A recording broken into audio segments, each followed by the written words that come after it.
all the societies, we also need to create some kind of a situation, some kind of a provision where women will be able to have easy access to law agencies and also more social welfare schemes, which will embolden them to come out with the kind of deficiencies present in the society, rather than hide themselves within the confines of the home and try not to help the cause of empowerment of the women in the whole of the society. Thank you, sir. Thank you so much. Thank you, sir.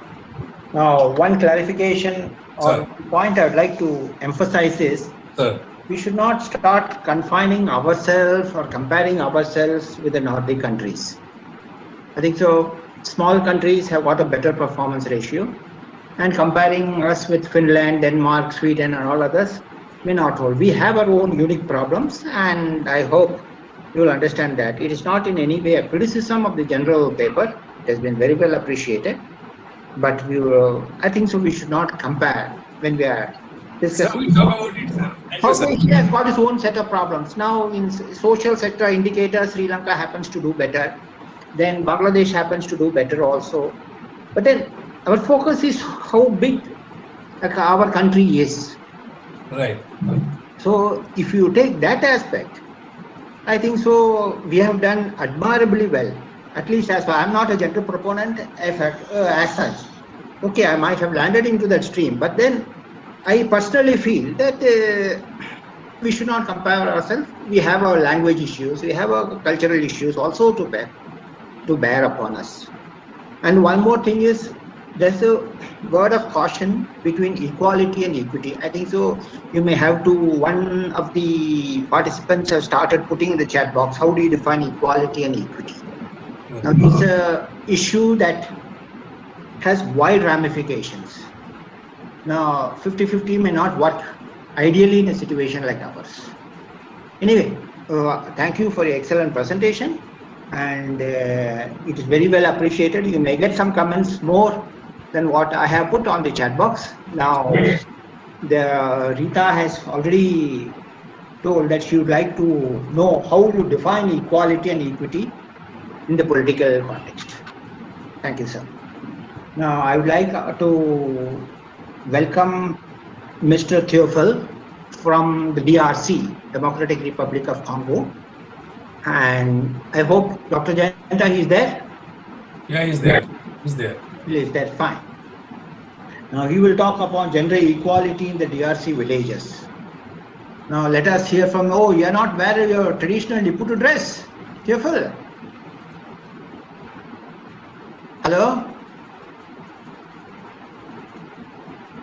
Hello? Kindly mute your mic, unmute it.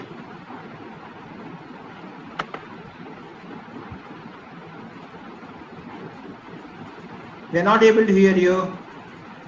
Please unmute yourself. Please unmute. Yeah, please unmute. He has unmuted. Okay, fine. No, it's a mute. Yeah. Now you can.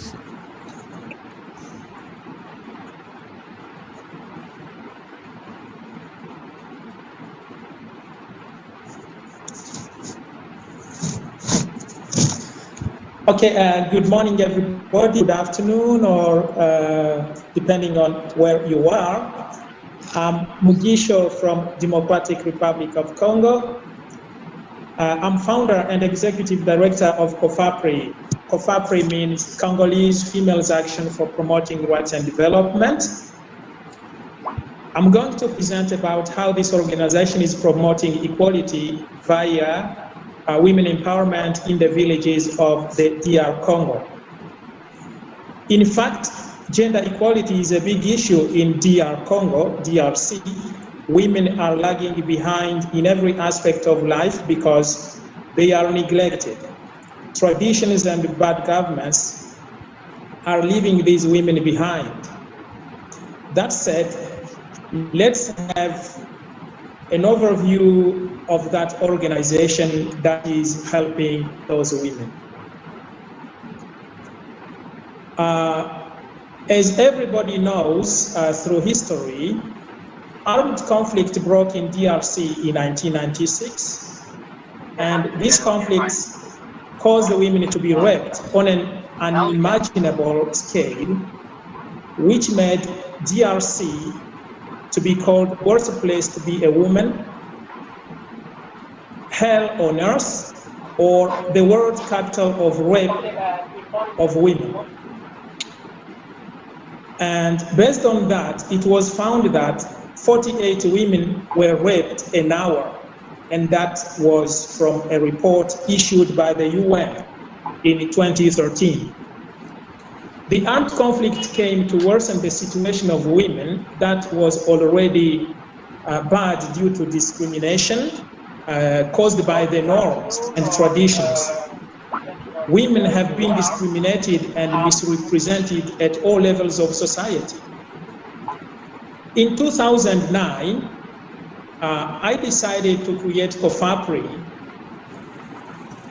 in order to empower women and children survivors of war atrocities and those discriminated at family level and those from destitute families. In fact, COFAPRI is a DR Congo rural women's grassroots organization, and the members come from 64 villages in South Kivu province, DRC. We are empowering more than 500 women for the moment and bringing support to more than 300 children, mostly girls, scattered in 12 local primary and high schools. We also have 4 sewing centers where women and girls are learning sewing activities. The activities we do are in connection with sustainable development goals because we empower women and children to learn how they can survive, how they can overcome the shame, the trauma, and the dehumanization they went through because of rape due to war. So COFAPRI teaches the women life-changing skills that allow them to unleash creativity and blossom into self-esteem, just like flowers do. The activities include sewing. I'm talking about activities for women. They include sewing, animal rearing, small business, and cultivation. The women also learn literacy and numeracy because these skills also help them to do well their empowerment activities wherever they are. These activities address hunger reduction and promote gender equality via these sustainable development goals. The activities help the women to regain respect and self-esteem they lost due to war rape. The women also generate an income that helps them become financially self-reliant. And in that way, it is also reducing the rate of gender-based violence in families and in communities because women can produce an income. If women are not producing income, they will always depend on men who are abusing them, which can be increasing abuse.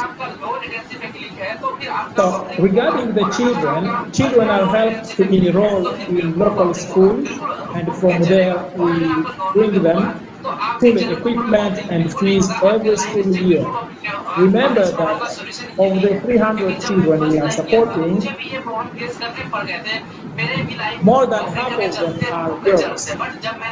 And we are doing that so that when those girls become mature, they can be empowered. I have a personal attitude about gender equality. We must value women from our family to our communities because they are pillars for sustainable development.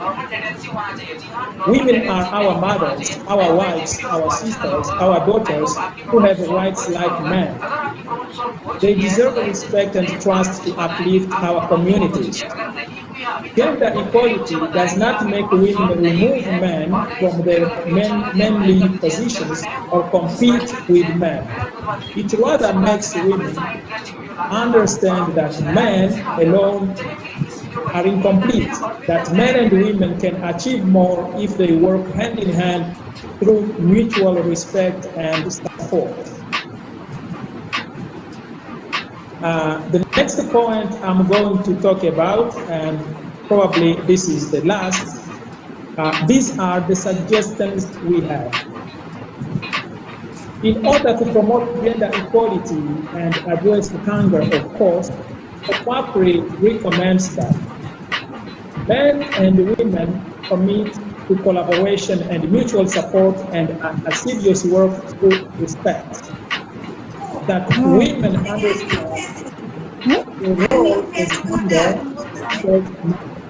universal skill learning and hard work.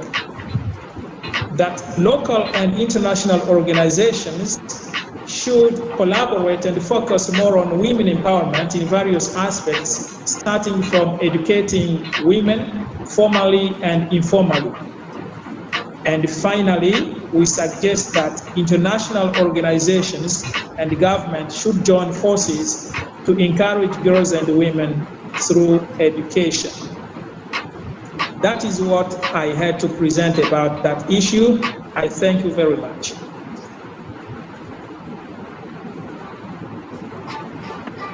Thank you, sir. And in which of the provinces was the study conducted? Today I want to show you how you can solve the blacks. Hello? Sorry? Hello? In which provinces did you conduct the study? You had mentioned in DRC villages. Which are the villages and in which province was the study conducted? Yeah, we are based in eastern DRC, precisely in South Kivu province. Okay. Fine. Well taken. Now, thank you very much. Thank you. For your enlightening us about gender equality in the DRC villages and what are the income generating activities you are undertaken. Hello? Sorry? The income generating activities you have undertaken for women and children. Yeah, the income generating activities we are doing include sewing, animal rearing, cultivation, and small business. Fine. Okay, thank you for clarifications. And now Dr. Elena, now what is the next? I think so all the speakers have been done with. Now we can go because the speakers are here and people are asking questions and now okay, shall we ask the questions now? Shall we ask them to ask the questions? I think so that will be fair and fine. Yeah. Okay, you can start one by one. Fine. It's a question hour and now you may be able to react to the questions.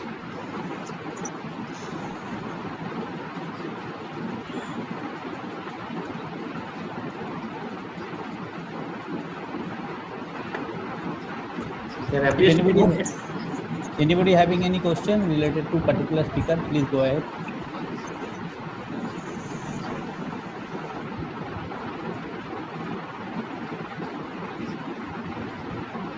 Dr. Elena or Dr. Fatmata or Biswajit? Elena, you may raise the issues. Yeah, actually there were 2 questions in the chat box raised by 2 participants and I responded to one of them that I'll be speaking when the discussion happens. One was on domestic workers. I already mentioned that when the question was like, how can we protect them? We all know that now the country is going through the process of labor reforms, and domestic workers were supposed to be included under the Unorganized Worker Social Security Act 2008, which now got amalgamated into the Social Security Code. So now we have 4 labor codes in place, But the issue of implementation remains a big challenge, because earlier, under the Minimum Wages Act, which got now amalgamated to the Wage Code, there were domestic workers were under the schedule of employment. So there is, and some state governments, and since this is a concurrent subject, we all know, so states will have their powers to make their own rules. So now the challenge is that with the new labor reforms process, one really needs to look into how the domestic workers find a space in the Unorganized Workers Social Security Act as well as the Wage Code, and that needs to be streamlined. And Unorganized Workers Social Security Act has got a lot of scope for capturing a whole range of informal sector workers, but that needs to be actually aligned with how domestic workers get registered. So that is the challenge, because in India we don't have a legislation specifically on domestic workers. So that remains a challenge, and also not ratified ILO Convention on Domestic Workers. So we really need to look forward to the labor reforms. I cannot say anything now on the labor reforms because it is at a very nascent stage to be implemented. The states are making their state rules, and our institute is undertaking a study also on that. Because we are a nodal wing of the Ministry of Labour, and but yes, there are hopes. We should see how the implementation process takes place. So that is one possibility, I mean, of inclusion of domestic workers. But yes, another thing is, what I would say from my own experience working on gender issues is that they need to be captured also in the national account statistics adequately. Then only there will be some policy response towards it. Right now, with the PLFS data and with the earlier erstwhile unemployment surveys, one needs to look into the methodology and see how capturing can be done properly. So that is what I want to answer. The second was on multiple activities, which was asked by a participant, that how can we address that? That I raised during my presentation, that the challenge now, India, now we are in a better position because we have a time use survey. Earlier, till at least 2018 or until 2019, we were not in a position to even tell why women have not been able to participate in the labor market, and there were debates to which we were referring to. We have not been zeroing down on one particular reason. There has not been consensus on a specific reason for the decline, but there were multiple reasons. But with the new time use survey, which the Ministry of Statistics launched, there is definitely a scope to understand the invisible realities of women. One is that, but then yes, looking into the methodology of time use survey is something which we need to look at carefully, because those surveys, the present survey now needs to be harmonized with the international surveys which are done in other countries, and also they need to be regularized. The third, the capturing of multiple and simultaneous activities is very important, which this time they tried to do by capturing multiple and simultaneous activities, but the methodology is somehow inadequate.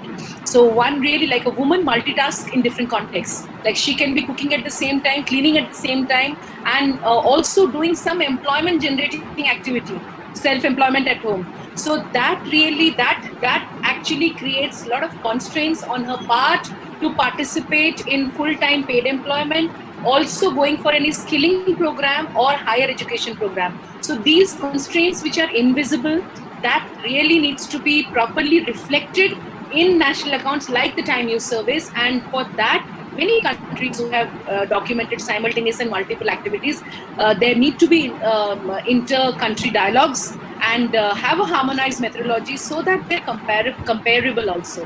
So that's what I can share. But yes, I would suggest, I think Rita asked me this question.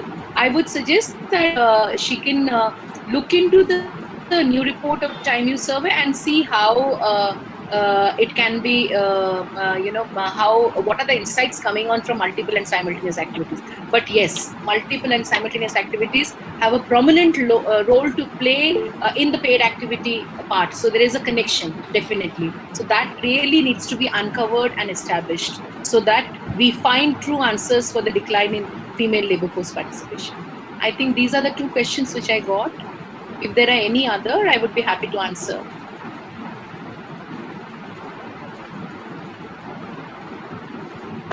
Any clarification, sir, from any other speakers, from any of the participants?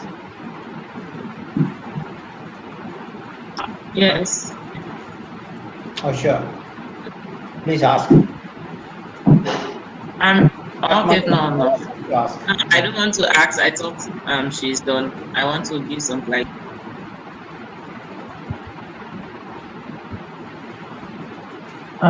May I please ask the question to Ms. Elena? Yeah, please do, Mr. Willem. Please do. Okay, thank you. So speaking of, you spoke about women marriage in India and all those things.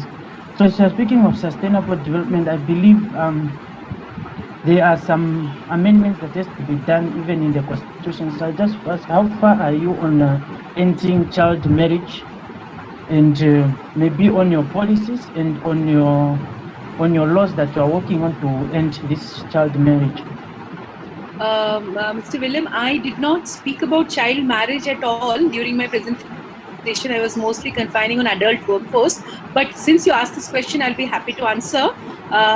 We have a legislation, the Child Marriage Restraint Act. We have not been, there is no practice of, child marriage which is legally accepted in the country. So the government is very keen to look into this problem, and those are highlighted. And many civil society networks are also working in line with the government to stop child marriages. I think we have done quite a bit of progress in that.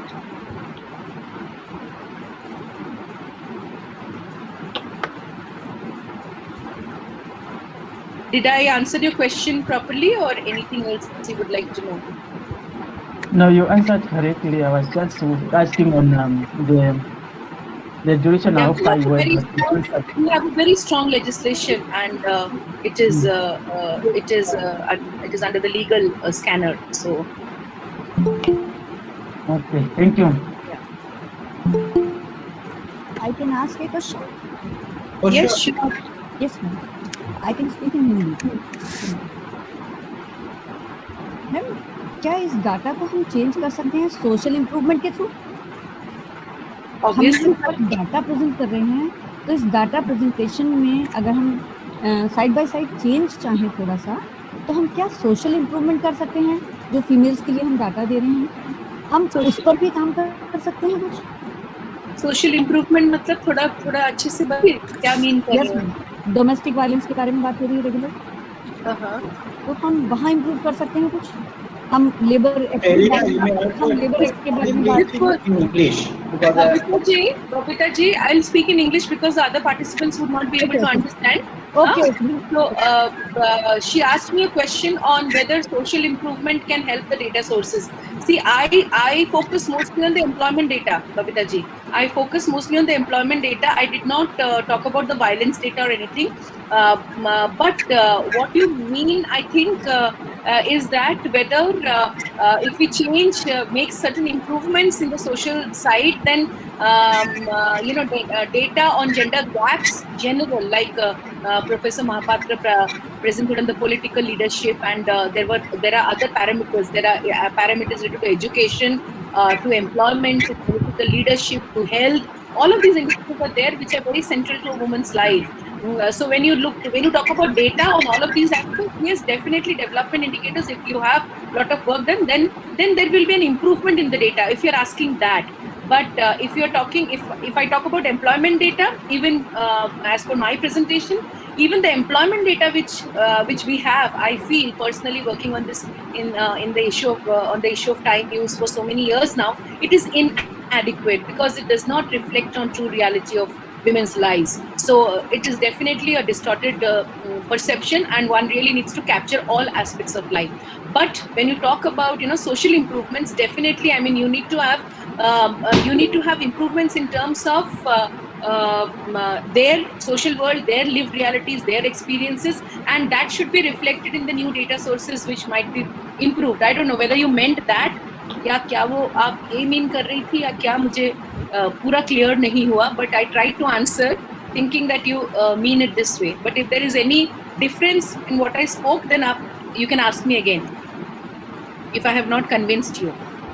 Okay. Thank you very much. Did you mean that? Or you meant something else?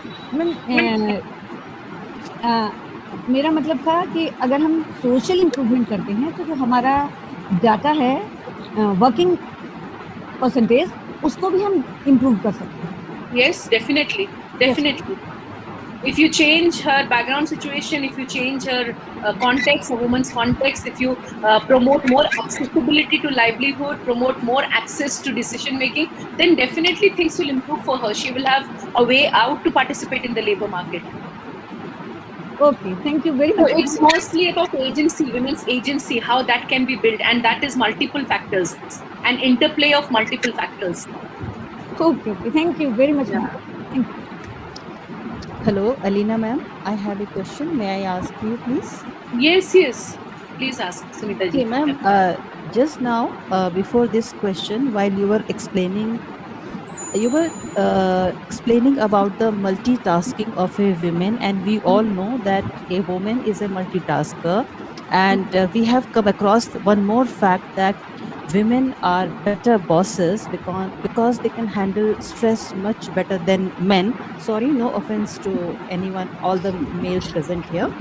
Okay, so my simple question is, when we are talking about women empowerment, when we are talking about employment for women, since these for the past few years we are seeing a jump in the women workers, so can this thing not be acknowledged and included that a woman is a multitasker and she should be given a priority while giving the employment? Jump in the employment, you're saying Jump that? in the sense means more women are coming forward now in comparison to the older times where women used to stay at home. Now they are coming out and working in various fields.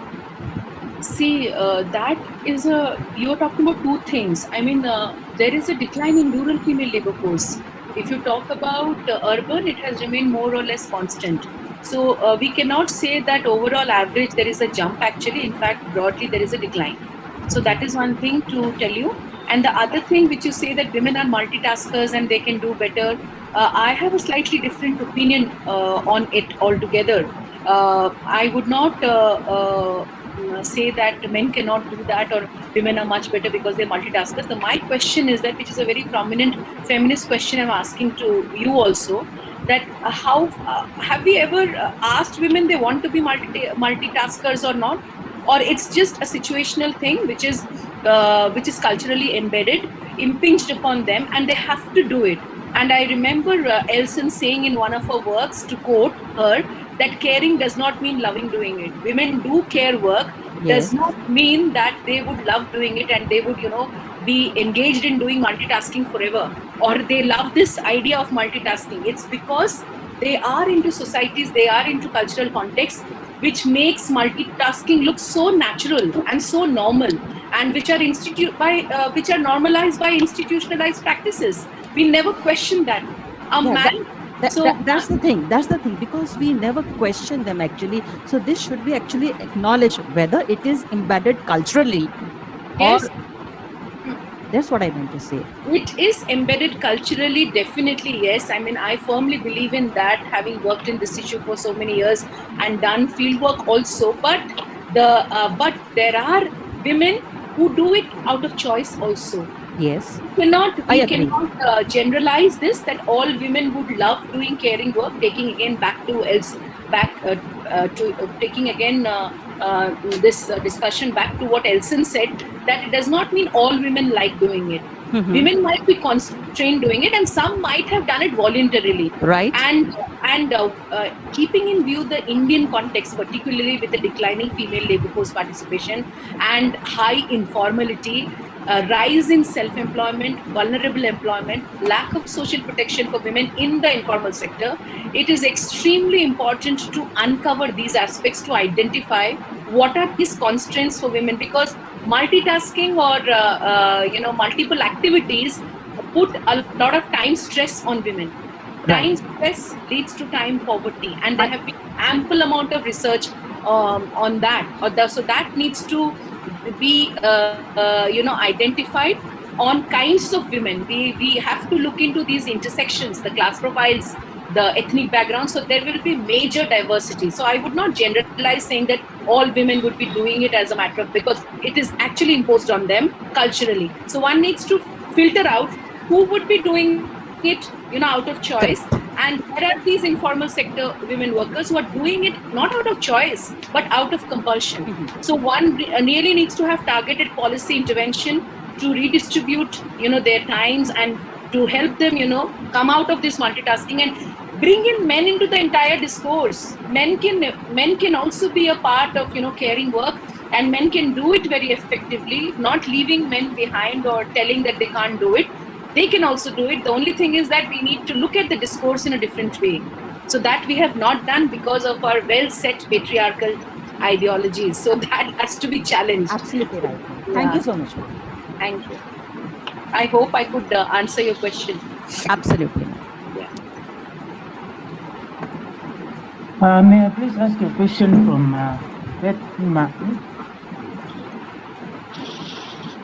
Fatma Samura? Is it?